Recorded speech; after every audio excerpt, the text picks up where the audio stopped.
Bien, écoutez, bienvenue pour cette nouvelle rencontre de la 32e édition du Salon international du livre de montagne de Passy. Salon qui est cette année présidé par Claude Jacou, et donc pour honorer ce mandat, il fallait effectivement faire une rencontre dont le thème porte sur l'excellence de l'alpinisme, de façon à être en lien avec notre président d'honneur de cette année. Et pour animer ce débat, nous nous sommes appuyés sur l'ouvrage de Delphine Moraldo, L'esprit de l'alpinisme, une sociologie de l'excellence du 19e au 21e siècle.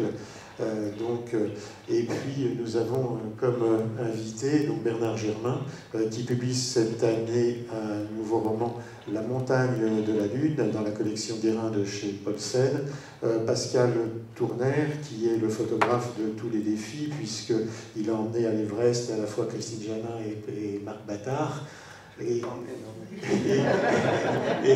puis, vraiment, il y a peu de Parisiens qui ont été à l'Everest, et donc il est l'un de ses représentants. Et puis surtout, il est l'auteur d'une bibliothèque vraiment tout à fait prestigieuse, avec cet ouvrage de photographie tout là-haut, des coulisses d'un tournage en Himalaya, de façon plus reposante, équilibre, yoga et montagne. Et puis, on le verra plus tard, Mont Blanc, l'histoire d'un mythe. Il est également l'auteur d'un livre sur la Drave, sur le pont de Saint-Gervais, dans tous ses états, etc. Donc, vraiment, très bien. Et puis, Claude Gardien, qui est l'auteur récent d'une histoire de l'alpinisme aux éditions Glénat. Alors, pour ce qui est de l'histoire de l'alpinisme et de l'excellence de l'alpinisme, ce que l'on peut dire, c'est que des monts affreux aux montagnes sublimes, des sommets regardés aux parois escaladées, les grands massifs ont toujours suscité la peur, l'émotion et la passion. Et la volonté des hommes, mais aussi des femmes, de grimper, de pratiquer et de s'élever dans l'effort, la solidarité et l'élitisme. L'alpinisme est ainsi devenu une aventure humaine. L'art de vivre fondé sur l'éthique est aujourd'hui un sport avec les tentations de domination qui en découlent. Les aristocrates ont cédé leur place à des techniciens. L'évolution des moyens et des mentalités ont modifié les pratiques de l'alpinisme et les représentations de la montagne. Les livres de montagne nous amènent à réfléchir sur le désir d'altitude, sur l'esthétique de la performance et l'incertitude des choses de la vie. Alors, Delphine Moraldo a écrit une thèse à l'ENS de Lyon sur l'excellence, sur l'esprit de l'alpinisme, en mettant en avant les notions d'excellence et d'éthique. Parce que la pratique de l'alpinisme a changé au cours des siècles, et cela a permis aussi de faire évoluer les mentalités et aussi les techniques, j'imagine. Oui, tout à fait. Alors c'est une thèse de sociologie et d'histoire, et j'essaie de dresser une histoire de l'alpinisme en partant des débuts en Angleterre, et de montrer comment une certaine conception de l'excellence, de l'élitisme en alpinisme s'est codifiée à cette époque-là en Angleterre et perdure jusqu'à aujourd'hui. Donc évidemment, l'alpinisme se construit sur des bases très élitistes, socialement, sportivement, et aussi d'un point de vue de genre sexuel, puisque c'est une pratique qui est réservée aux hommes à l'origine. Cette conception de l'alpinisme perdure en étant modifiée au fil du temps. Ça ne reste pas exactement à l'identique à ce qu'elle était à ses débuts. Et effectivement, avec les évolutions techniques de l'alpinisme, ça suit en fait ces évolutions-là. Donc, si c'est le sens de ta question, ce que j'essaye de montrer, c'est que cette conception de l'excellence, on en trouve toujours des traces aujourd'hui, alors que les outils de l'alpiniste, les lieux de pratique, les types d'ascension réalisés ont changé. Voilà. Et l'alpinisme s'est un peu démocratisé, un peu féminisé, pas complètement, mais on a toujours cette trace de l'esprit élitiste des débuts de l'alpinisme au 19e. Et alors, comment a évolué ce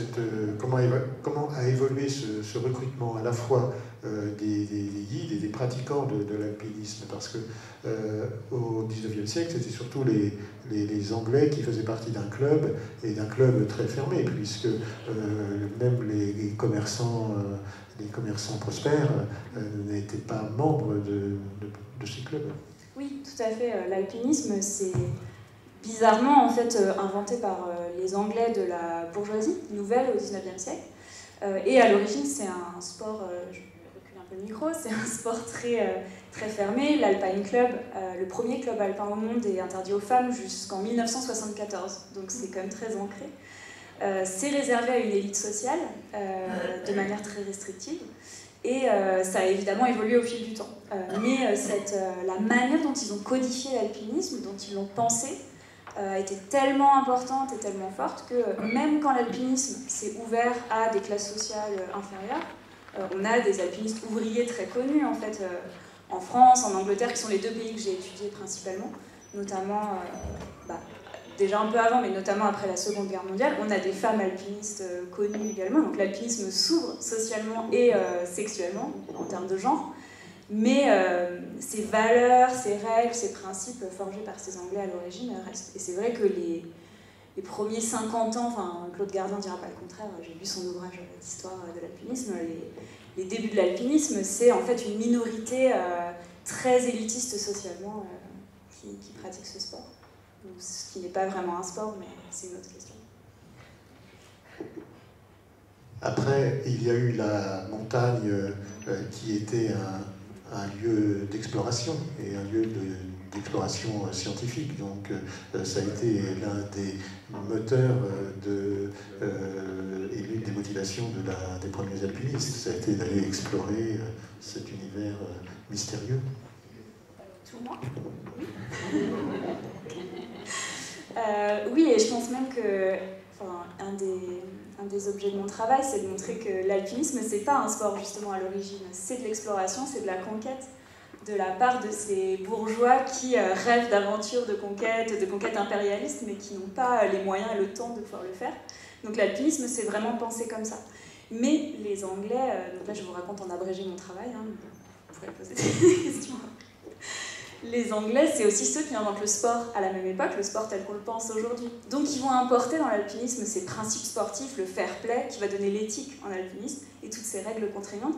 Par contre, ils refusent de considérer que l'alpinisme c'est un sport, parce que ce serait dégradant d'associer ce qui est à l'origine une conquête, voire une exploration. Quand on lit les récits de Whymper, par exemple, dans le Dauphiné, on a vraiment l'impression qu'il explore un territoire avec des habitants qui n'ont jamais vu d'étrangers. Enfin, c'est assez amusant à lire. Ils se voient vraiment comme des explorateurs. Et ça reste aussi un peu dans l'alpinisme parce que c'est rare. Enfin, en tout cas, moi, les alpinistes que j'interroge me disent pas qu'ils ne se considèrent pas comme des sportifs. C'est un peu dégradant pour eux de se considérer comme ça, enfin, je pense. Donc oui, c'est très formateur en fait dans la manière dont l'alpinisme est pensé. Ça reste toujours présent. Et alors, il y a eu ces premiers explorateurs de la montagne. Bon, il y a eu les Anglais qui allaient en montagne par plaisir. Il y a eu les Suisses qui ont voulu mieux connaître et qui allaient en montagne dans un esprit naturaliste. Et pour les emmener, il leur fallait bien des hommes de la vallée, donc de Chamonix, donc les premiers guides, les premiers accompagnateurs. Alors, comment s'est fait cette transition, Claude, dans l'histoire de l'alpinisme? Comment les paysans du coin sont devenus des accompagnateurs et puis ensuite des guides? Comment est-ce que ça s'est organisé? Ça s'est fait de façon tout à fait naturelle. Les montagnes ont connu pas mal de peuplement dans les vallées. Il y avait des gens qui remontaient dans les vallées, souvent pour trouver refuge au temps de certaines persécutions. Il faut penser par exemple à l'histoire des Vaudois, qui sont regroupés en particulier dans les vallées du Viseau, où encore aujourd'hui on y trouve une trace, c'est que tout le monde parle français. Et c'était la langue du culte vaudois et de la Bible vaudoise. Il y avait un autre phénomène, c'est que l'agriculture de montagne était quand même très difficile et que traditionnellement, c'était le fils aîné qui reprenait la ferme du bas et les enfants qui venaient après allaient s'établir avec un petit viatique un petit peu plus haut. C'est comme ça que les Hautes-Vallées ont été colonisées. À partir de là, ces paysans qui vivaient dans les montagnes, ils n'avaient pas le choix. Les fonds de vallée sont quand même assez étroits. Donc ils étaient bien obligés pour certaines activités comme le bûcheronnage, la chasse aux chamois et les foins d'appréhender des pentes assez raides. Ils ont fini par pousser plus loin à partir du XVIIe, XVIIIe siècle à la recherche des cristaux. Là, ils ont commencé à mettre les pieds sur les glaciers, approcher les fonds des cirques glaciaires et le pied des parois. C'est ainsi que pas mal de pointes, par exemple dans le massif du Mont-Blanc, au fond du glacier de Talefre, ont été gravies par les cristalliers bien avant qu'elles soient revendiquées en tant que premières ascensions par des cordées guidées. Alors tout ça pour dire que nos ancêtres paysans, montagnards paysans, savaient se déplacer en montagne. Ils avaient l'équilibre, la façon de placer les pieds. Ils savaient y travailler, ils ont forgé des outils, des techniques. Piolet, il est très vieux. Et fatalement, ces explorateurs, entre guillemets, britanniques, avaient besoin, pour être efficaces, de gens qui montraient le chemin. Et ça a toujours existé. Ça existe depuis l'Antiquité, le métier de guide, à travers les grands cols. On en a des traces. Et d'autre part, ces gens-là avaient le pied sûr, avaient la connaissance, et donc ils pouvaient, au-delà de montrer le chemin, ils pouvaient organiser une progression en toute sécurité. En toute sécurité, tout est relatif, hein, le plus prudemment possible, sans improvisation. Ils étaient déjà formés à tout ça. Et ils ont amélioré leur technique du fait qu'ils ont dû assumer la responsabilité de gens qui étaient certes de grands marcheurs, mais qui n'avaient pas forcément les compétences pour évoluer dans des pentes. Ajoutez à cela qu'ils étaient pauvres et que les Britanniques étaient prêts à dépenser pas mal d'argent pour suivre ces paysans, avec qui ils ont quand même réussi à tisser de beaux liens d'amitié, parfois. Et avec cette évolution qui a permis d'aller en montagne d'abord pour explorer et ensuite pour, je pense, y prendre du plaisir et surtout pour grimper toujours plus haut, etc., il y a eu une amélioration, une évolution des manières de pratiquer l'alpinisme. C'est pour moi cette difficile question. Oui, on peut parler d'une évolution. Bon, quand on a reçu pour la revue La Montagne et Alpinisme la thèse et une proposition d'article de Delphine. Évidemment, ça nous a obligés à nous poser la question où on en est du point de vue de l'élite de l'alpinisme et où en est-on du point de vue de ce qu'on pourrait appeler l'excellence, qui est un merveilleux adjectif, être excellent, et un très mauvais concept, se conformer ou rechercher l'excellence, tel qu'on peut le connaître dans les domaines de la société en général. De toute façon, l'alpinisme n'est toujours qu'une reproduction, finalement, des demandes sociales ou des réactions aux demandes sociales. Et ça nous a amené, enfin ça m'a amené personnellement à essayer de distinguer deux formes d'excellence de l'alpinisme. Je dirais une excellence de l'aliénation, d'un alpinisme qui est aliéné au chronomètre, qui est aliéné à des formes d'éthique qui sont effectivement celles des bourgeois anglais du XIXe siècle, mais surtout aliéné à la performance, à la quantification de la performance, au chronomètre.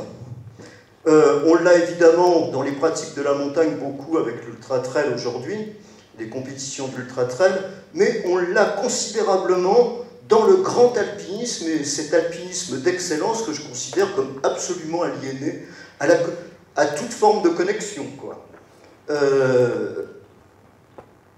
Nous avons pris une décision, par exemple, dans la revue, très récemment, nous avons pris une décision de ne plus publier dans notre chronique alpine, donc qui recense les premières sur les sommets, les difficultés nouvelles, la manière dont ça a été vaincu, etc., on a décidé de ne plus jamais publier les horaires qui nous sont envoyés.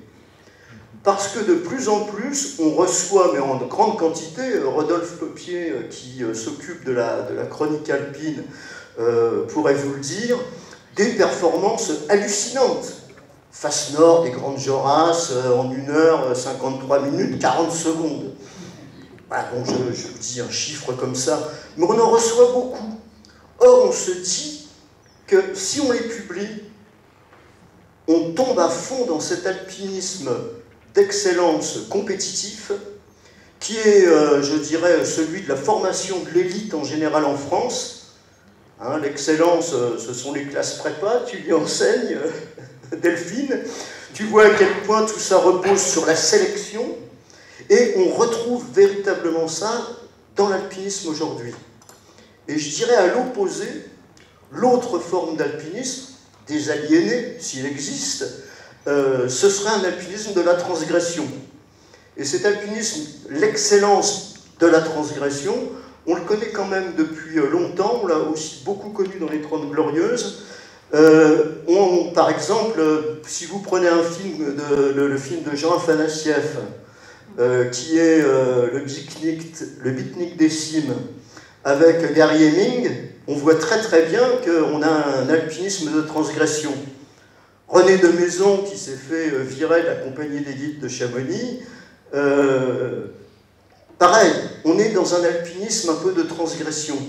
Et on est dans un alpinisme très différent du point de vue d'envisager la formation, selon qu'on est dans un alpinisme élitiste, ou selon qu'on est dans un haut niveau, je dirais le haut niveau du partage. C'est bien ce qu'ont compris des gens, comme par exemple Guido Magnon, qui était plutôt un artiste qu'un gestionnaire, et qui avait fondé l'UNCN, qui est aujourd'hui l'UCPA. C'est-à-dire emmener dans un esprit d'éducation populaire le maximum de personnes vers le niveau moyen, puis vers le haut niveau. Et on est tout à fait à l'opposé de la proposition qui est faite depuis récemment par les différentes fédérations, par exemple des groupes d'excellence, qui reposent sur la sélection. Donc je suis vraiment amené à faire cette distinction, sachant que souvent on se retrouve entre les deux, entre cet alpinisme de transgression, cet alpinisme d'aliénation, qui est encore une fois un alpinisme hiérarchisé, de hiérarchie, qui fait des classements, qui a ses académies. Je pense au GHM. J'espère que Claude va me contredire. Donc voilà, la réflexion sur cette évolution, dont l'évolution vers le chronométrage est une évolution qui est dangereuse. C'est pour ça qu'on a décidé de ne plus publier les horaires, parce que ça va faire quand même des morts. Et les cimetières de l'excellence montrent que quand même l'excellence peut être prise en défaut très rapidement en montagne.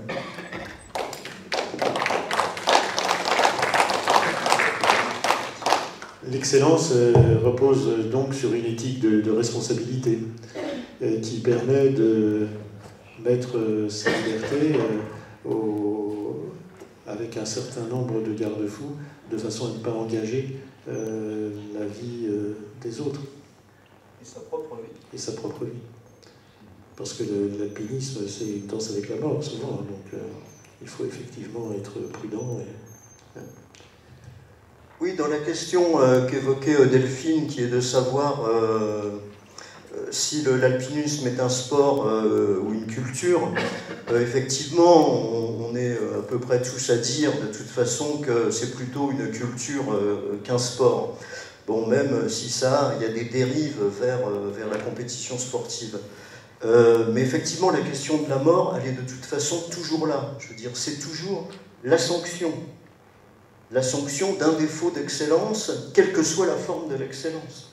Donc, c'est l'une des rares activités où ce soit vraiment la sanction. Et à cause de cela, je pense qu'on ne peut pas dire que c'est un sport. Parce que le sport, c'est toujours, la sanction sportive, c'est toujours d'être sur le podium ou de ne pas y être. Mais là, parfois, le podium, il a la forme de 4 planches, quoi. On est loin de l'alpinisme ou de l'escalade en tant que plaisir. Or, l'alpinisme peut être aussi la recherche d'une certaine liberté, d'un certain bonheur, d'un certain plaisir de s'élever, mais cela dérive souvent vers un esprit d'aventure, mais aussi de conquête. Donc, il est parfois difficile de trouver l'équilibre entre cette conviction que l'on met à partir en montagne. Moi, je crois que Pascal, qui a quand même beaucoup tourné sur les montagnes du monde et sur toutes les montagnes du monde et qui a suivi beaucoup le grand alpinisme, puisque finalement c'est quand même ton travail de photographe, hein, de suivre des gens qui sont dans le très haut niveau et dans des lieux extrêmement différents. Et moi, t'es plus à même que moi peut-être, qui serait plus dans la pédagogie de la montagne. Je crois que tu as plus abordé, si tu veux, ces questions-là, de savoir finalement ce qu'il y a dans la tête et dans les choix de ce que font les gens qui pratiquent le très très haut niveau. Bon, j'ai eu la chance, oui, effectivement, de suivre quelques excellents alpinistes en 30 ans de reportage photo. J'étais là en faire valoir pour vis-à-vis de leurs sponsors. Il était important de ramener des images. Pour moi, c'était mon gagne-pain, de les mettre en valeur. C'est vrai que mon métier a évolué. Maintenant, je mets en valeur des gens qui sont pendus sur des cordes, sur des chantiers plutôt, qui font des travaux très difficiles. Et je me rends compte que les vrais héros ne sont pas toujours où on l'imagine. Faire mesurer des épaisseurs de peinture dans un puits vertical, humide, sombre, bon, c'est encore une autre histoire. Moi, j'avais été fasciné, gamin, oui, par ces valeurs que véhiculaient les Rébuffat, etc. Et c'était, oui, l'excellence qui m'a permis de me sauver de ma banlieue sordide dans laquelle j'avais grandi. Donc là, il y avait vraiment un rôle très important de passeur. Aujourd'hui, je vais vous raconter 2 anecdotes. Deux dernières fois que je suis sorti en montagne. Donc, au mois de mai, là, j'ai eu la mauvaise idée de retourner au camp de base de l'Everest. Et j'ai rencontré ce super guide anglais, Kenton Cool, hein, un très beau nom pour un guide, et qui était là pour sa 16e ascension de l'Everest, au printemps, toujours sur la voie normale. Et là, il me disait quand même les rapports ont changé avec mes clients. Là, j'ai ma cliente, on n'a pas échangé beaucoup, c'est une influenceuse. Et l'autre fois, je l'emmène à 7000, et bon, elle est toujours sur son écran, sur sa tablette. Et là, d'un coup, elle me dit « Kenton, il est où l'Everest ?» Donc, je trouve ça sidérant, effectivement. Cette femme, bon, ben voilà, elle vit de ça, c'est très bien. Elle a fait au camp 2, donc à 6300 mètres, une petite vidéo où on la voit en train de se faire un masque. C'était vu 11 millions de fois. Bon voilà, aujourd'hui, ça c'est une forme d'alpinisme. C'est pas celle que je défends. Plus récemment, j'ai été invité à accompagner un peintre anglais qui voulait se mettre dans les mêmes conditions que le peintre du 19e, Gabriel Lepé, au sommet du Mont Blanc, pour peindre à la façon de Lepé le coucher de soleil. C'est Christophe Profit qui avait en charge l'organisation de cette expédition, parce que monter au Mont Blanc, faire un ton de Chongo, c'est une chose, il restait 3 heures au coucher de soleil. On sait bien que, et les photographes on le sait très bien, c'est qu'après la belle lumière, il n'y a plus de lumière du tout.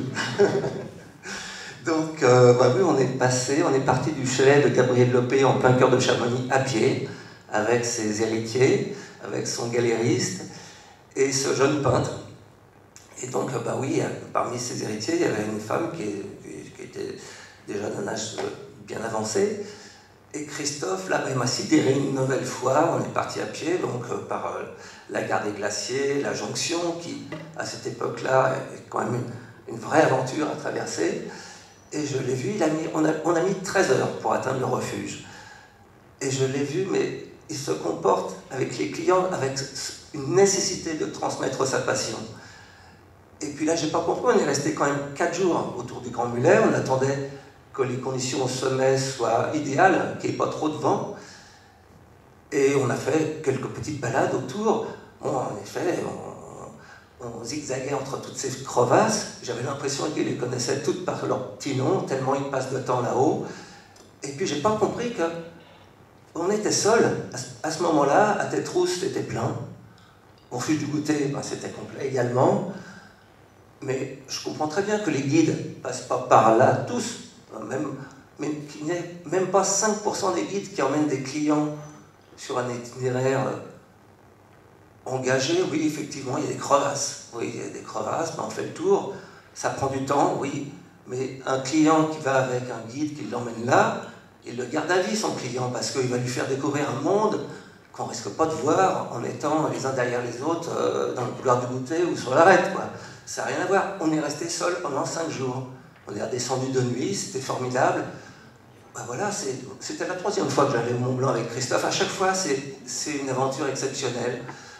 Bon, moi je pense que l'excellence, elle est là, dans la possibilité de transmettre ses valeurs, de ne pas suivre la trace, la faire sa trace. Et ça peut servir dans multiples domaines. L'excellence n'est pas seulement dans l'exploit, mais dans le rapport à l'autre. Je pense que c'est important. Et surtout, je pense que l'excellence n'est pas l'exclusivité des grands alpinismes. Je veux dire, chacun à son niveau peut être excellent. Je veux dire, c'est un peu le principe.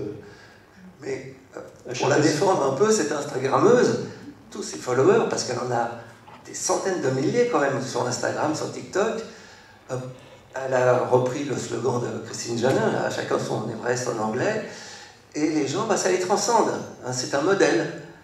Alors bon, elle vend des pots de crème, hein, c'est ça le côté réducteur, et puis aujourd'hui, ces ascensions à l'Everest, bon, parce que moi j'ai été horrifié, c'est par l'utilisation de l'hélicoptère. La vallée du Gumbu, qui est quand même une des plus belles vallées du monde, aujourd'hui, il faut y aller avec des boules caisses. Et c'est tout à fait récent. Alors, j'ai rencontré les locaux qui disent oui, certains Sherpas ont très bien réussi. Au départ, ils louaient des mobylettes à Katmandou, après des voitures. Aujourd'hui, ils sont pilotes d'hélico. Et ce fameux God Nimsdale, là, qui a fait ses 14 000 très rapidement, forme d'excellence, là encore, beaucoup de moyens. Oui, j'ai retrouvé les lodges quasiment vides tout au fil du chemin. Ces lodges qui avaient été construits grâce au travail des Sherpas qui prenaient beaucoup de risques. Aujourd'hui, oui, les gens ils arrivent en hélico.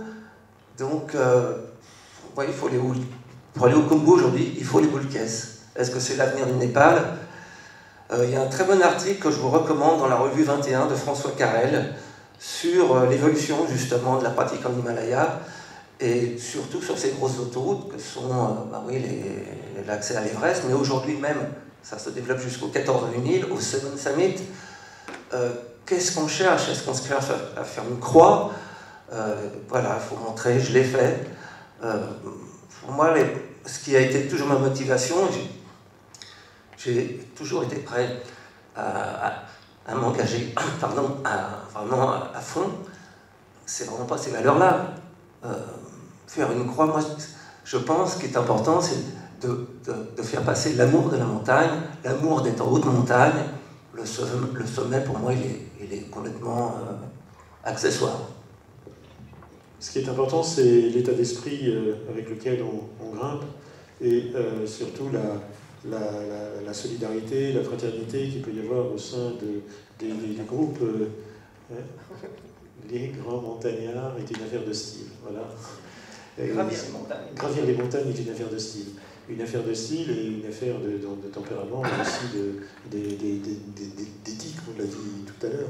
Cet état d'esprit s'est modifié, et cette dérive marchande est tout à fait préjudiciable à l'esprit de l'alpinisme tel qu'il était initialement décrit. Alors moi, je ne peux pas porter de jugement moral en fait sur ce qu'est l'excellence, ou si c'est une dérive ou pas, parce que je fais un travail historique quand on réfléchit là, à ce qu'est l'excellence pour chacun, je partage pas, je suis pas, comment dire, je suis pas en train de revendiquer un alpinisme d'une élite qui va faire des croix, etc. Mais quand on regarde qui est considéré comme un grand alpiniste par la communauté des alpinistes, par les médias, etc., effectivement, on met pas, si on doit citer les 5 plus grands alpinistes du XXe siècle, on ne mettra pas à quelqu'un d'inconnu, en fait, qui aura été dans le partage, etc. Ce sera toujours sur une approche en termes de performance, donc c'est plutôt... moi, comme ça que je définis l'excellence sans porter de jugement de valeur. Et effectivement, l'éthique, j'ai oublié exactement quelle était la question. Oui, voilà, en fait, je sais pas si l'esprit n'a pas changé. Moi, je pense que cet esprit, ce que j'appelle l'esprit de l'alpinisme, c'est toutes les valeurs, les règles, les principes qui encadrent le grand alpinisme ou l'alpinisme excellent. Je pense que c'est resté le même, en fait, depuis le 19e siècle. Et l'éthique, ces règles implicites qui restreignent les ascensions, qui font qu'on doit faire une ascension avec le moins d'outils possible, en respectant la montagne, etc. L'éthique, elle vient bien du 19e siècle, et si ces contours ont évolué, si certains outils sont plus autorisés aujourd'hui et d'autres le sont moins, par exemple l'oxygène, si on veut faire une grande ascension dans l'Himalaya, il faut la faire sans oxygène, parce qu'on ne fait pas partie d'une élite dans ce cas-là. C'est plus le cas, c'était encore le cas... je ne sais pas, dans les expéditions sur l'Everest des années 20 et 30, c'était autorisé. Donc je pense que l'esprit n'a pas changé, mais que ce qui rentre dans l'éthique, ce qui est autorisé dans l'éthique, a changé. Ouais. Les outils ont changé, mais l'esprit de l'alpinisme n'a pas changé. Ouais. L'éthique, c'est toujours la même, et ses racines sont beaucoup plus anciennes que ce qu'on pourrait penser. Et aujourd'hui, par exemple, on a des alpinistes qui disent... je ne mets pas de spit ou j'utilise pas tel ou tel moyen parce que c'est dans une optique écologiste, par exemple. Je ne veux pas polluer la montagne, mais c'est la raison invoquée. Mais la vraie raison, le fondement de cette raison, la raison historique, c'est pas ça en fait. C'est combattre à armes égales contre une montagne, que la victoire soit pas trop facile. Ça, c'est vraiment les alpinistes anglais qui l'ont mis en place. Et aujourd'hui, on vient calquer d'autres motifs dessus qui sont des motifs auxquels on croit. Alors, bien sûr, je dis pas que les gens... sont pas écolos quand ils disent ça, mais à mon avis, la vraie racine historique, quand on creuse vraiment, c'est cet élitisme britannique qui s'est exporté dans d'autres pays. Donc On a quand même l'impression qu'on est passé d'une époque où il y avait un refus de la facilité, avec la montagne qui était prise comme un adversaire contre lequel il fallait lutter, ou en tout cas qu'il fallait affronter. Et on est passé à une ère de la recherche de cette facilité, avec une montagne qui est davantage instrumentalisée, avec comme objectif, comme tu le disais tout à l'heure, d'aller faire un selfie à un endroit jugé auparavant inaccessible.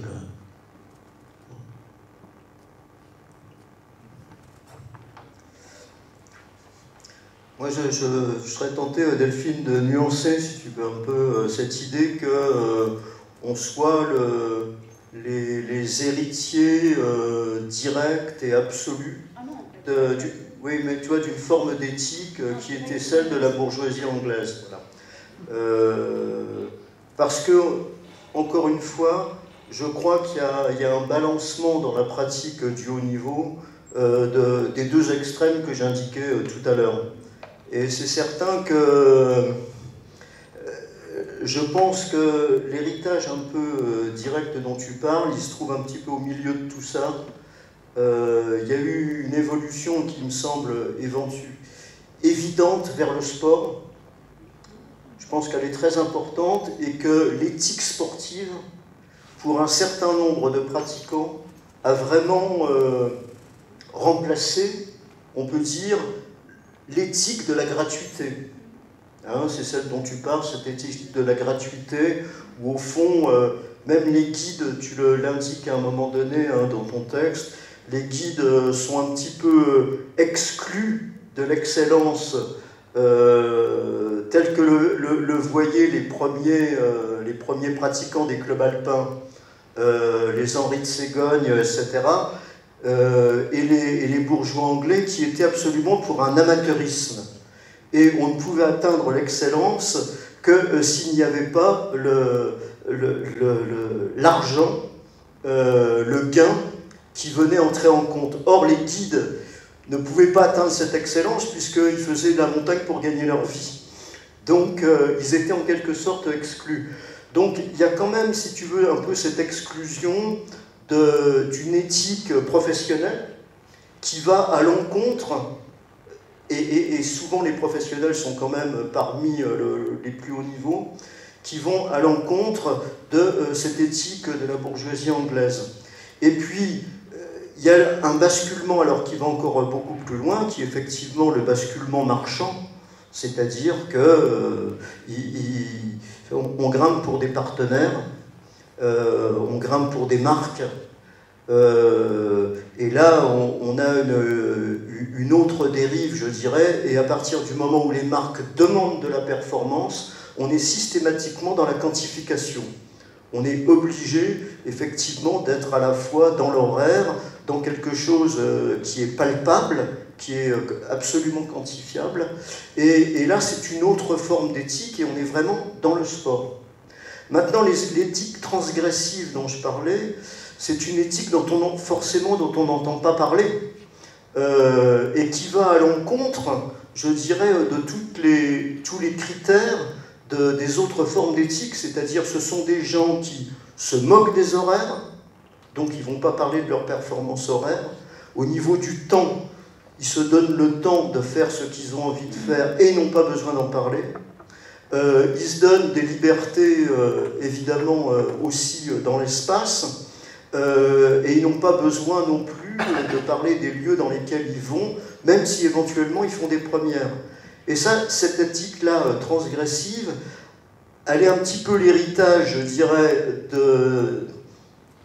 d'une pratique de l'alpinisme qui date en gros des années 68, où on avait un alpinisme notamment de couple, à un moment donné, et il y avait des cordées réversibles qui faisaient des très grandes courses, et les femmes étaient déjà présentes, étaient déjà très présentes dans des premières en montagne, dans des courses d'exception, etc. Et elles étaient vraiment dans l'excellence d'un haut niveau. Et il y avait quelque chose de transgressif, effectivement, par rapport au fait qu'on était encore parfois dans l'esprit de clubs qui étaient des clubs d'hommes.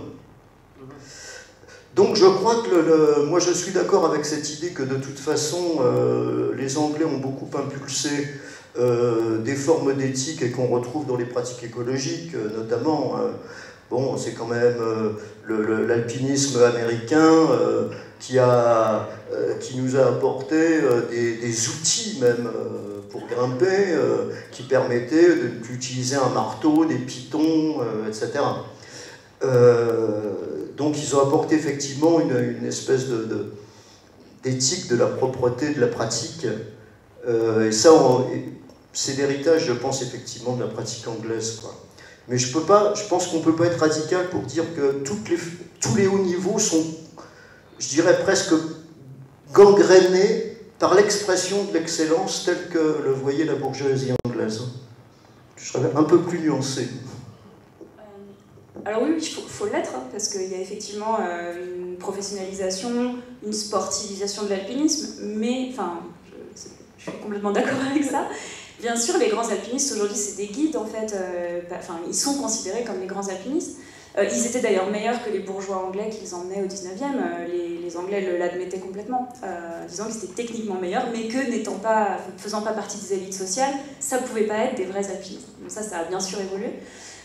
Par contre, quand on interroge des alpinistes reconnus aujourd'hui, ce que j'appelle moi des grands alpinistes, bien sûr ce terme grand, on peut le discuter sur les caractéristiques qu'on lui attribue.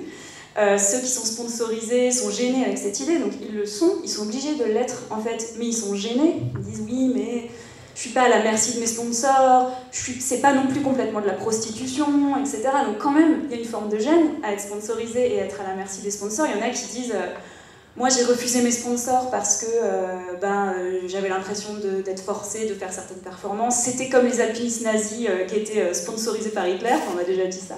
Donc il y a une gêne, et même chez les guides que j'interroge, qui font partie, les guides qui sont aussi des grands alpinistes reconnus, il y a même cette ambiguïté chez certains d'entre eux, parce qu'ils vont dire moi je suis pas un guide lambda, je fais pas des Monts Blancs, je fais pas que des Monts Blancs, oui j'ai des clients très fort, je me garde du temps pour faire des vraies ascensions à côté. En fait, il y a quand même, malgré tout, je trouve, cette prise de recul, en fait, avec une conception uniquement sportive.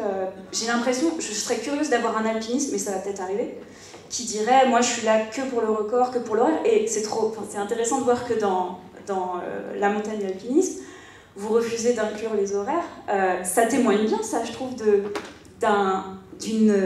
du fait que cet esprit de l'alpinisme britannique qui refuse aussi de donner les horaires parce que c'est trop sportif, on ne cherche pas le record, l'horaire, etc. Je trouve que c'est bien un exemple du fait que cet esprit de l'alpinisme perdure, puisque on va refuser de mettre les horaires, c'est refuser une conception trop sportive, finalement. Moi, je trouve ça intéressant. Je l'aurais, en tout cas, si je devais écrire un truc là-dessus aujourd'hui, je l'utiliserais comme argument pour dire cet esprit il perdure parce que on refuse, les horaires, non, c'est trop sportif en fait. On n'est pas un vulgaire sport, c'est pas de la course, quoi. C'est autre chose, l'alpinisme c'est autre chose. Et je trouve que dans cette ambiguïté, quand on interroge un peu les gens et la honte qu'ils ont à une certaine manière trop sportive à leurs yeux de pratiquer l'alpinisme, on voit que l'alpinisme, ça reste quand même très... Il reste un peu de cet esprit, mais un peu, pas, bien sûr, s'il n'y a pas de grands bourgeois anglais qui pratiquent comme à l'époque, heureusement, mais il y a quand même quelques éléments qui restent, à mon avis. Faut-il vraiment être excellent? Et est-ce que le problème n'est pas simplement un problème de comportement? Est-ce que l'éthique essentielle n'était pas une éthique de comportement? Claude, dans l'histoire de l'alpinisme, est-ce que de grands alpinistes sont restés dans l'histoire sans avoir forcément fait des exploits? Nous avions, il y a 2 ans, la visite de Sophie Lavaux, ici, qui a fait un nombre incroyable de 8000, et qui disait que son mérite était de toujours avoir fait l'éloge du savoir-suivre. Je pense que c'est une bonne leçon d'humilité et de respect des autres. Sans doute. Je n'ai pas un grand respect pour les gens qui collectionnent les 8000 par les voies normales qui ont été ouvertes par nos grands-pères dans les années 50. Ça leur plaît, c'est magnifique, mais je n'ai pas d'avis là-dessus. Par contre, je ne sais pas si on parle toujours de la même chose. Je suis alpiniste depuis 1969, j'avais 15 ans. Ça fait 53 ans que je pratique. J'ai toujours été content de faire des progrès et d'arriver à faire avec beaucoup de bonheur avec mes amis les plus grandes courses des Alpes. Je suis un alpiniste rapide. J'ai jamais eu honte de ça. Ça m'a permis de me situer par rapport à l'échelle des difficultés, de pouvoir devenir un alpiniste équilibré. Équilibré, ça veut dire quoi? Ça veut dire être un bon alpiniste, quelqu'un qui cherche à créer un accord entre la montagne, ses conditions, l'itinéraire, sa difficulté technique, ses possibles dangers, mon niveau technique, ma forme du moment, physique et mentale, la météo, le matériel, les compagnons de cordée, et toujours rester en éveil, de façon à rester vivant. Je pense qu'il y a beaucoup de gens qui pratiquent comme ça. On n'a pas le choix en montagne que d'être bon. Et ça ne vient pas forcément d'une éthique qui nous a été dictée par des bourgeois et des nobles britanniques. C'est une nécessité que de respecter une certaine éthique en montagne, une éthique morale, une éthique humaine, une éthique de solidarité. On est bien plus fort dans une cordée que quand on est tout seul. On est bien plus fort quand la cordée s'entend, que les membres de la cordée se respectent, s'écoutent.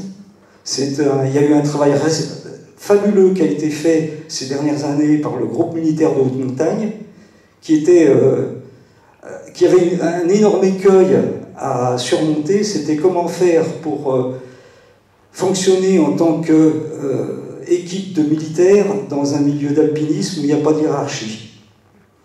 Et donc ils ont mis au point des méthodes de discussion, de prise de décision, de confiance en l'équipe, etc.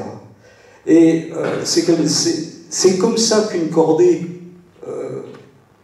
fonctionne. C'est comme ça qu'on arrive à transcender des fois des choses, des horaires, des fois sans le faire exprès. Je voudrais rappeler un petit épisode historique. Il y a deux deux jeunes Autrichiens qui ont réussi la 5e de la face nord de l'Eiger, où tout le monde avait bivouaqué au moins 2 fois, en 18 heures. Ils ne l'ont pas fait exprès. Ils avaient le matériel d'escalade et de bivouac dans le sac, ils avaient 2 jours de vivre, il se trouve qu'ils sont passés en 18 heures. C'était des gens qui étaient très bons, qui avaient confiance en eux, qui n'ont pas pris de risques. Et je pense qu'on peut vivre un alpinisme de difficulté sans tomber dans les travers dont on vient de parler. Les gros travers de l'alpinisme aujourd'hui, là où il n'y a plus d'excellence, c'est à l'Everest avec des cordes fixes du bas jusqu'en haut, 2 lignes de cordes fixes, une pour monter, une pour descendre, un Sherpa pour tirer, un Sherpa pour pousser. Là, effectivement, on sort un petit peu des clous. Par contre, il existe un alpinisme de bonheur, un alpinisme d'amitié, de confiance et d'amour de la montagne. La plupart des alpinistes, ils vont là-haut simplement par envie, simplement parce que, comme le disait Rébuffat, un homme célèbre, un alpiniste célèbre, qui ne l'est pas resté uniquement sur ses performances, mais parce qu'il a raconté. Gaston Rébuffat disait: l'alpiniste est celui qui met ses pas là où un jour son regard a porté. C'est la réalisation d'un rêve. Ça peut être une voie normale, ça peut être une voie difficile, c'est la réalisation d'un rêve. Et c'est quelque chose de respectable. Alors à ce niveau-là, je voudrais rappeler qu'en décembre 2019, l'alpinisme a été inscrit par l'UNESCO sur la liste représentative du patrimoine culturel immatériel de l'humanité. Grâce en particulier à un monsieur qui est là, qui s'appelle Claude Marin, qui a effectué un travail de plusieurs années pour arriver à ce résultat. Je vais juste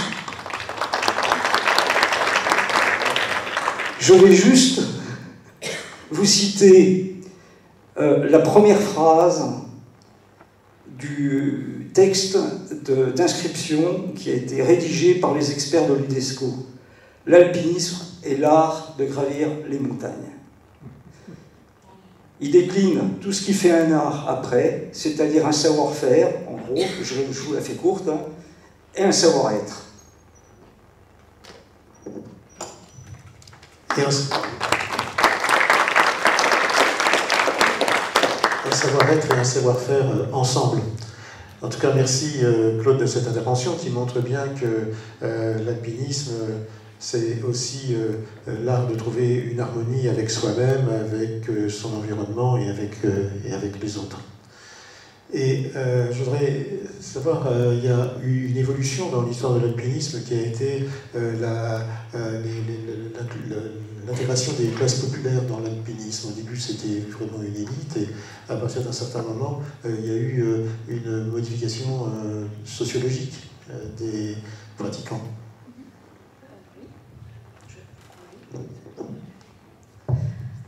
Oui, tout à fait. Claude pourra en parler aussi. Oui, en fait, l'alpinisme, effectivement, se construit sur des bases bourgeoises, pas tant aristocratiques, parce qu'en fait, c'est quand même une minorité de pratiquants, mais de la haute bourgeoisie anglaise. Et au fil du XXe siècle, on a effectivement des alpinistes de milieu populaire, donc ça reste pas un sport réservé à une élite sociale, même si, quand on regarde les statistiques des clubs, et quand on regarde, par exemple, les fichiers du GHM, que j'ai pu analyser, on voit que quand même 80% des membres du GHM font partie de ce qu'on appellerait les cadres et professions intellectuelles supérieures aujourd'hui, donc ça reste quand même, malgré tout, élitiste socialement, peut-être plus que ce qu'on imagine. Le GHM, je l'ai choisi parce que c'est un club très sélectif en fait en termes d'alpinisme, donc ça pourrait représenter une forme d'élite de l'alpinisme, d'élite sportive, enfin, sportive avec des guillemets, et effectivement ça reste quand même, il y a beaucoup d'ingénieurs, d'enseignants-chercheurs, enfin voilà, ça reste quand même élitiste socialement. Mais on a effectivement, bien sûr, une démocratisation de l'alpinisme. Alors, il y a plein de facteurs qui rentrent en jeu pour l'expliquer. Il y a les congés payés, le développement des loisirs de plein air, enfin, il y a toutes sortes de choses en fait, qui font qu'à partir des années 20-30, il y a aussi quelques exemples avant, on a des alpinistes ouvriers qui arrivent. Et bon, je ne vais pas en parler pendant très longtemps, mais ce que je trouve intéressant, c'est que plutôt que remettre complètement en question l'approche de leurs prédécesseurs, d'autres milieux sociaux, ces alpinistes de milieux populaires vont en fait reprendre aussi l'éthique telle qu'elle existait avant. Ils vont pas complètement enfreindre les règles qui leur préexistaient, et notamment en termes d'éthique, donc d'usage réduit des aides artificielles de progression. Une des raisons, c'est aussi peut-être, je pense à ces alpinistes anglais des années 40-50 qui sont très connus en Angleterre, et vénérés d'ailleurs aujourd'hui encore. Ils n'ont pas les moyens en fait d'acheter du matériel, donc ils commencent l'alpinisme avec des moyens très réduits, ce qui fait qu'ils font monter l'éthique en fait d'un cran en pratiquant avec très peu de matériel, quoi. Et en pratiquant par tous les temps des voies dures, parce qu'ils n'ont pas cette connaissance aussi. Ils ne se situent pas vraiment dans une tradition, mais en fait, en le voulant et sans le vouloir, ils renforcent l'éthique et ils font monter d'un cran le niveau en fait de l'alpinisme à cette époque-là.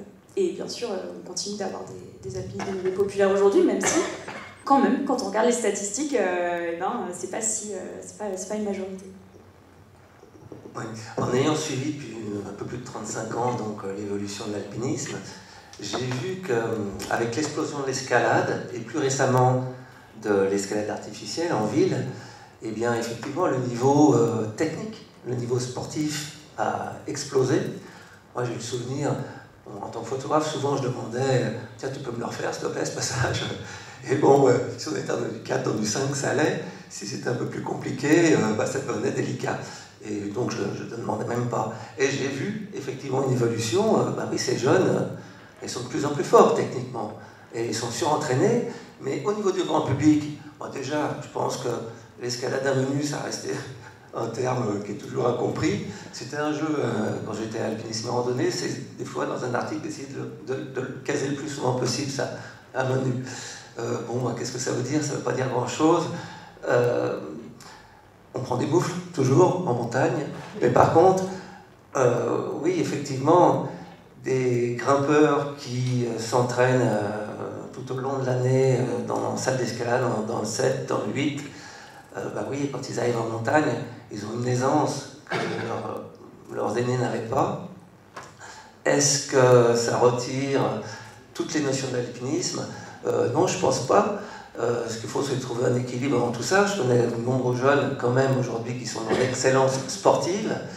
Certains, oui, pour certains, ça devient réducteur parce que les exploits aujourd'hui qui sont faits par cette élite, ils sont poignés, c'est vraiment un tout petit club, c'est ahurissant. On est à milieu d'imaginer que ça soit humainement possible. Moi, je vois les exploits de Védrine là, en ce moment.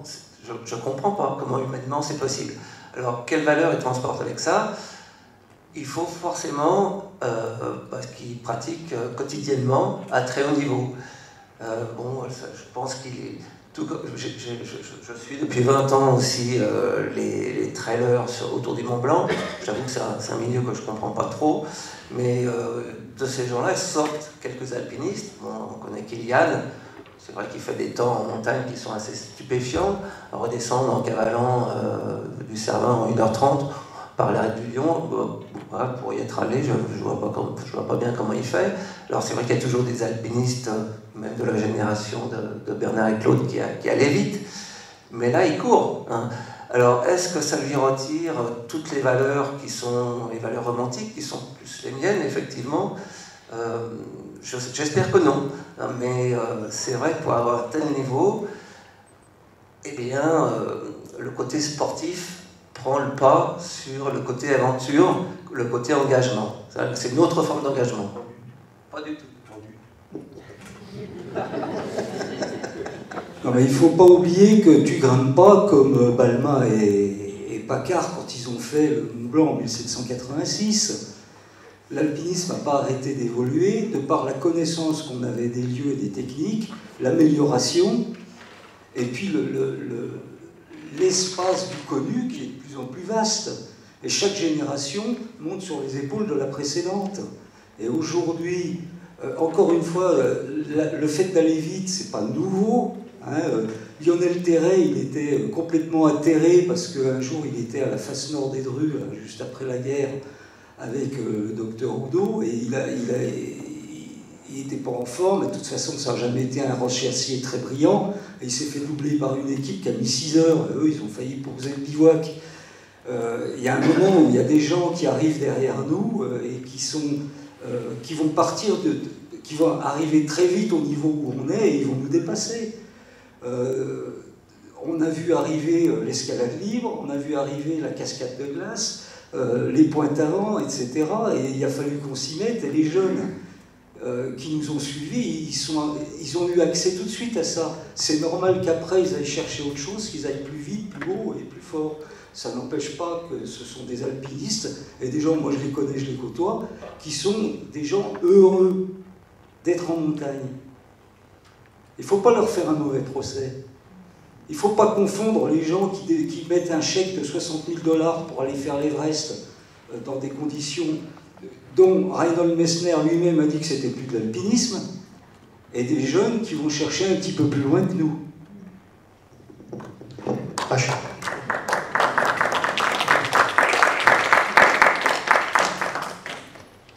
À chacun son rêve. À chacun son rêve, et à côté de l'exploit, il y a bien sûr la recherche d'une harmonie avec soi-même, et il y a aussi de la poésie en montagne, et il y a le recul que l'on peut prendre par rapport à ses propres servitudes. Et là, on a à côté de nous le représentant d'une forme d'excellence romanesque, Bernard Germain, qui signe dans la collection Guérin chez Paulsen La montagne de la lune, qui est un roman très attachant, qui montre que finalement la pratique de la montagne peut se faire d'une façon débarrassée de toute volonté d'exploit.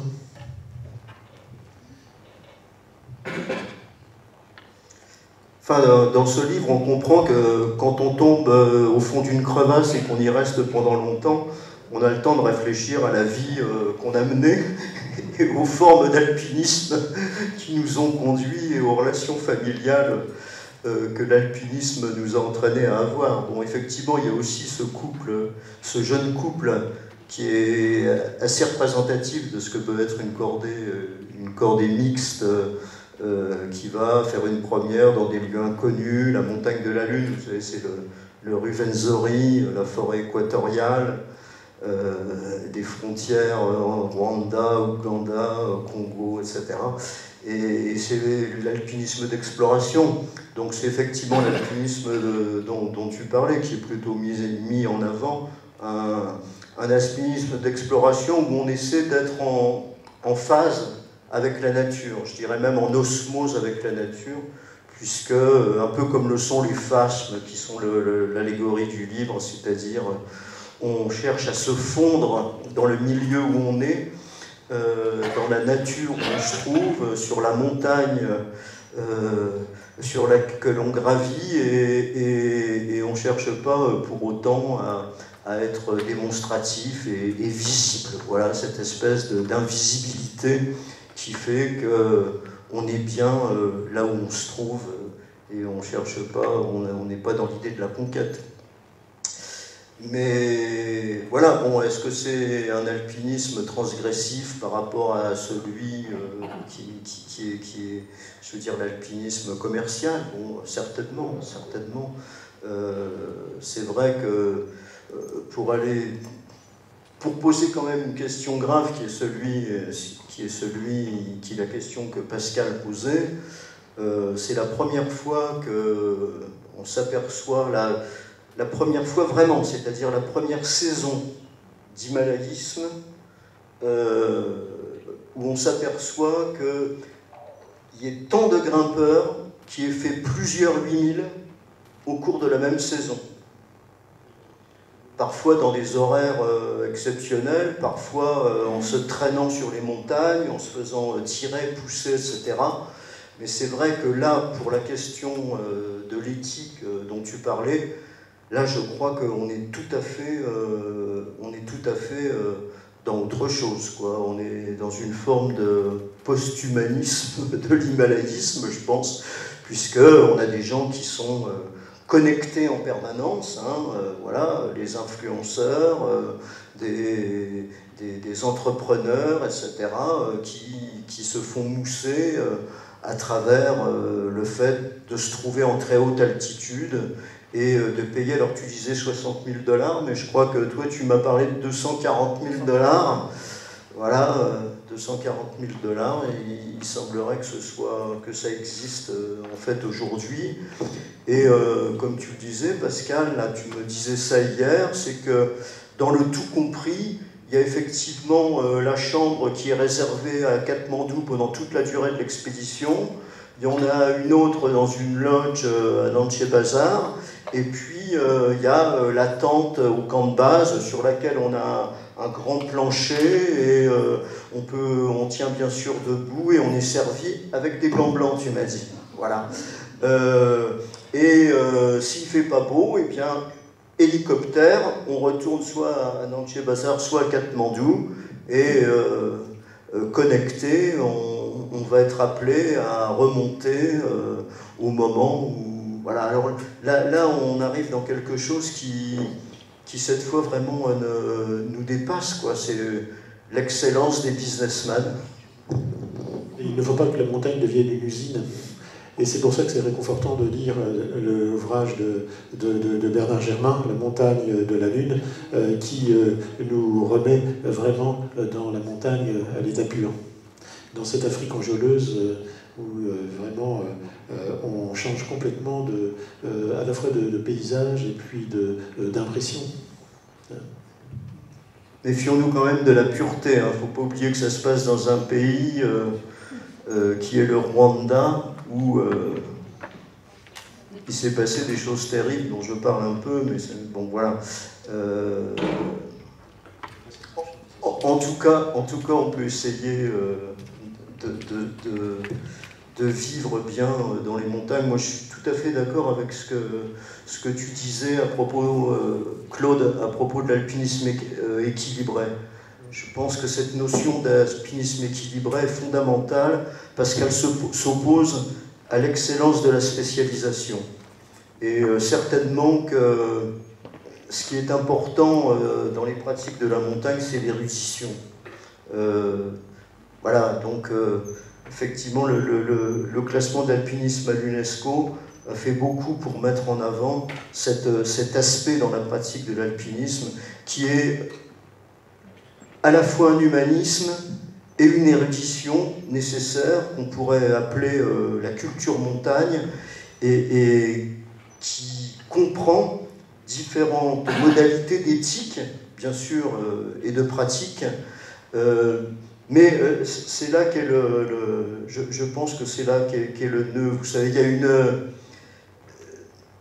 pour être optimiste, alors chez nous, cette fois, il y a un label qui a été fait grâce au classement à l'UNESCO, qui est le label Terre d'alpinisme pour les villages de montagne, qui ont décidé de promouvoir toute forme d'alpinisme correspondant à la définition qui est donnée par l'UNESCO.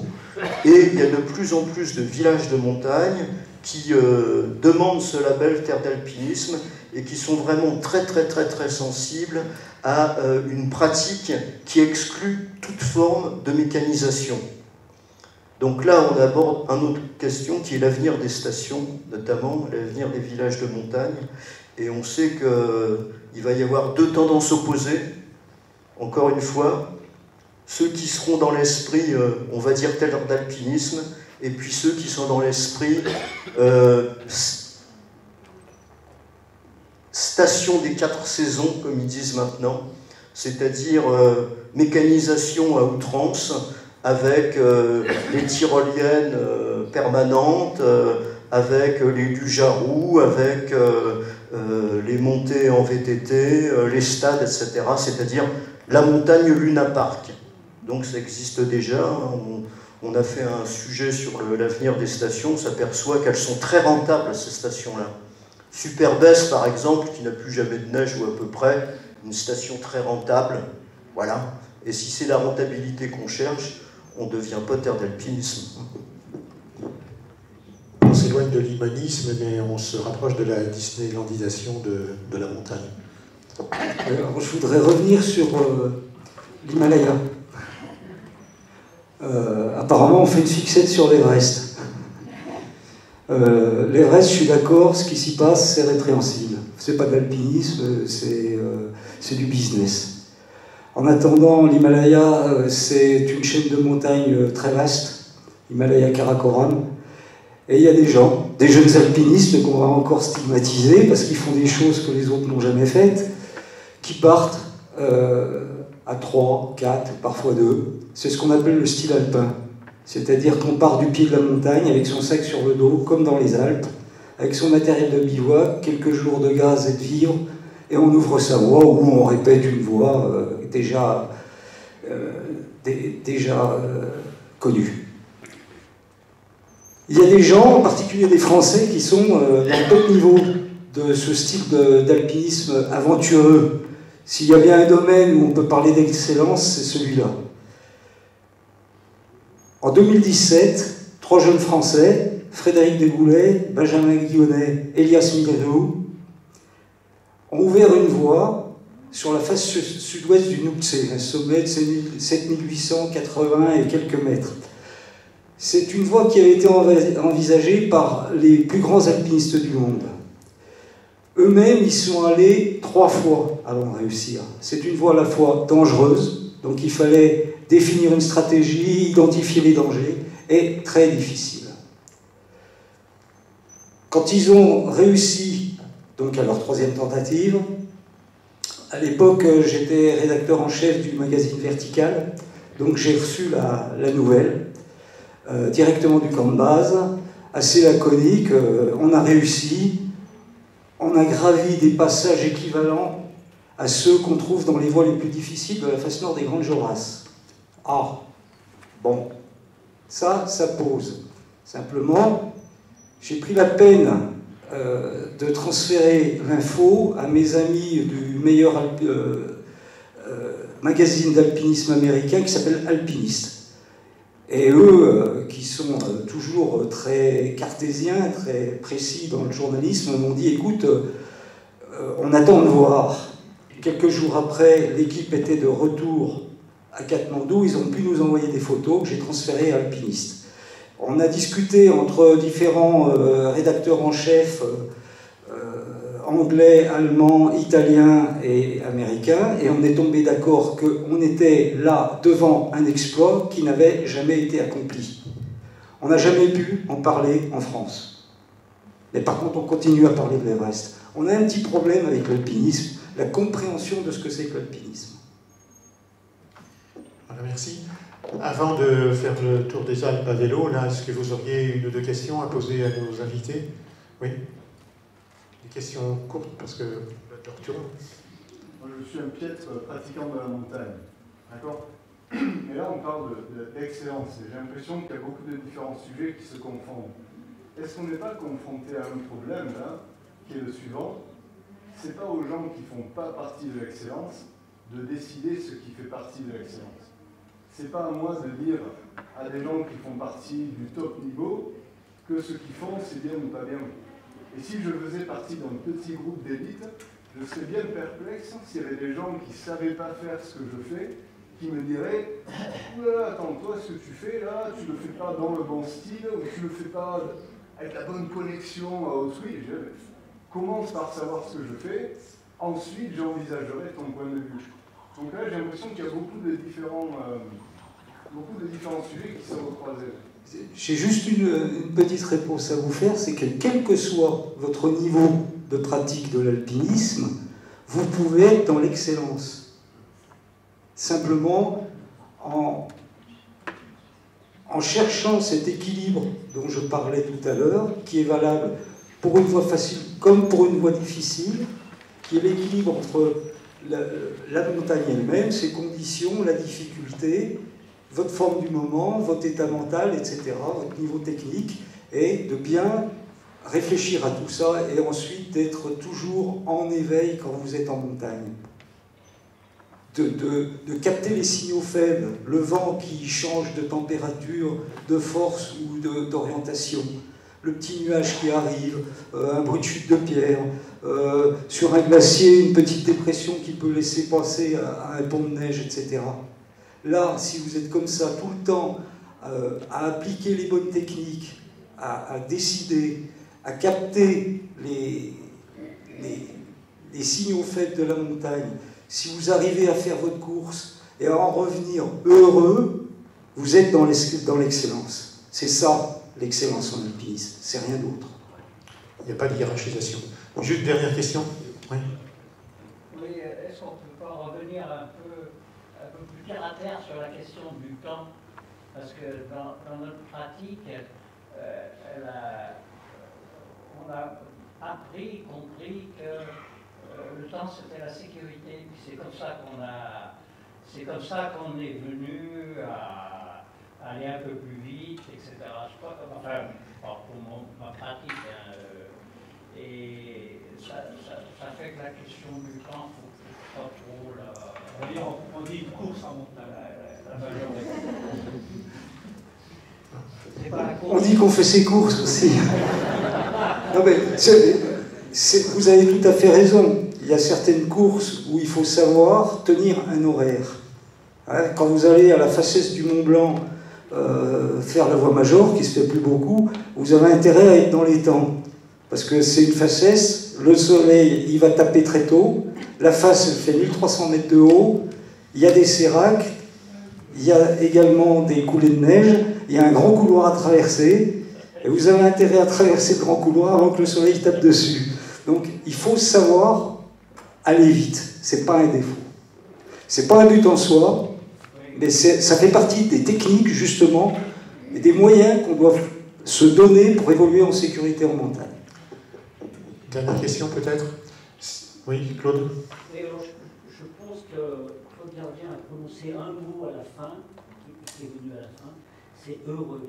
Et je crois que ce qui est important, c'est de faire un alpinisme heureux. Voilà.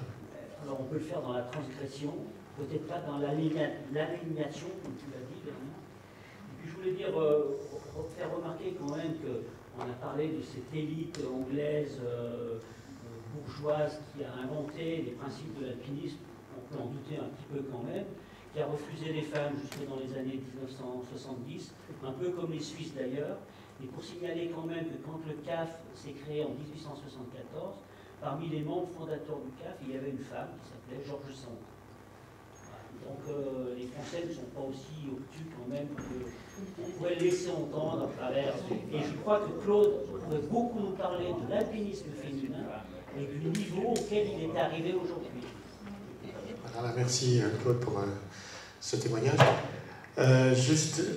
Ah oui, alors, ça c'est la dernière question. Hein, parce que... Une petite minute simplement. Moi je suis un vieil alpiniste et très moyen, 1m67, 67 kg. Je voudrais simplement rappeler que la montagne avec un grand M permet à tout un chacun de se faire plaisir. Moi, avec mes skis de rando, j'ai plus de 80 ans, je fais encore quelques randonnées. Et je voudrais rappeler la devise d'un grand guide qui s'appelait Armand Charlet. Il est plus facile, et que j'applique à tout alpiniste, il est plus facile de faire un bon guide que de faire un vieux guide. Oui, tout à fait. Il faut vivre dans l'amitié de la montagne et puis trouver les moyens de s'élever soi-même. Avant de nous quitter, donc juste peut-être un mot d'espoir sur la pratique de l'alpinisme. Claude, Pascal. Là, on remarque une grosse évolution du terrain de jeu. Oui, c'est propre de l'alpinisme de s'adapter et de trouver en fonction des conditions une nouvelle pratique. Donc j'espère que toutes ces polémiques là en ce moment, on va en tirer un certain bénéfice. J'aurais aimé que Claude parle de son métier de guide actuel, parce que c'est vrai qu'il m'a fait peur hier, on en a parlé un petit peu. Oui, la montagne change effectivement, mais voilà, l'adaptation, voilà, c'est le propre. Oui, moi je reprendrai simplement un mot qu'a dit Claude, parce que alpinisme équilibré, voilà, c'est-à-dire que effectivement il faut réussir à être en adéquation avec ce qu'on sait faire, ce qu'on connaît, et la montagne en fonction des conditions de la montagne à un moment donné.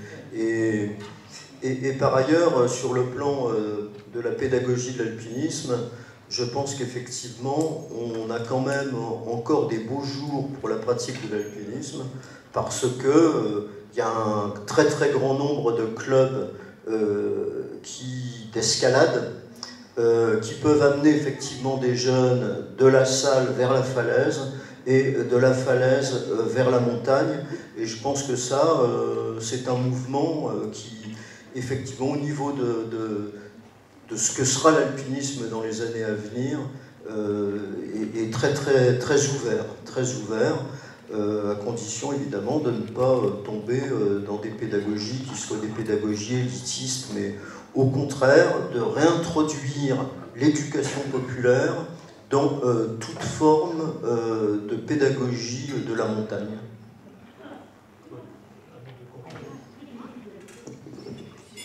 Eh ben, s'il y a parmi vous des gens qui n'ont jamais pratiqué l'alpinisme, et si ça vous tente, allez-y, vous verrez, c'est formidable. Je n'ai pas de mot de conclusion générale, mais je voulais juste dire sur la place des femmes dans l'alpinisme, effectivement, le CAF les accepte, mais si vous regardez les intervenants à cette table ronde, si vous regardez qui pose les questions dans la salle, donc tous les spécialistes de l'alpinisme, vous pouvez constater que quand même la place des femmes reste très réduite. Et dans l'alpinisme de haut niveau, c'est aussi le cas, quoi. Donc voilà, j'appelle à... Il faudrait peut-être que ça se féminise. Il y a quand même du chemin à faire en termes de féminisation. Excuse-moi Michel, puisqu'on parle d'alpinisme féminin, juste un mot. C'est vrai que les filles aujourd'hui restent statistiquement moins nombreuses que les garçons. C'est culturel, c'est comme ça. En attendant, on se retrouve avec des filles au top niveau. Il y a des voies qui ont été faites, des voies extrêmes, je ne vais pas vous donner les noms, hein, mais des voies extrêmes qui ont été réussies dans leur première réalisation, autant de fois par des filles que par des garçons. Ça fait longtemps que ça arrive. Le coup de tonnerre, ça a été quand l'américaine Lynn Hill a fait la première du pilier sud d'El Capitan au Yosemite. C'était la première fois qu'une fille faisait des choses que les garçons étaient incapables de faire. Ça a mis plusieurs années avant que des garçons arrivent à refaire la même ascension. Donc les filles, allez-y!